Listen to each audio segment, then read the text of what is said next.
একজন মানুষ সর্বপ্রথম কোন জিনিসের প্রেমে পড়ে জানেন? কথার প্রেমে পড়ে। কিসের? কথার প্রেমে পড়ে। কথার ধরন, কণ্ঠস্বর, তার অ্যাটিটিউড, তার শব্দের জাদু, এটা মানুষের হৃদয়কে জয় করে ফেলে।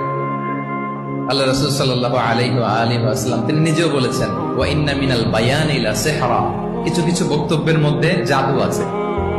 রাসূল সাল্লাল্লাহু আলাইহি ওয়াসাল্লামের এই এলোকোয়েন্স ছিল, এলোকোয়েন্স। তিনি বলতেন, উতিতু জাওয়ামিউল কালিম, আল্লাহ তাআলা আমাকে সর্বমর্ম বাচন ভঙ্গির অধিকারী করেছেন।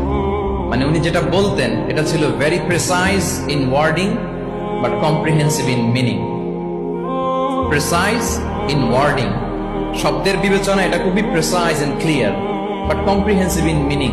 এটার যে দোতনা, এটার যে appeal to the heart of the people, to the heart of the listener, এটা অসাধারণ, মানুষের হৃদয়কে জয় করে ফেলতো। আল্লাহ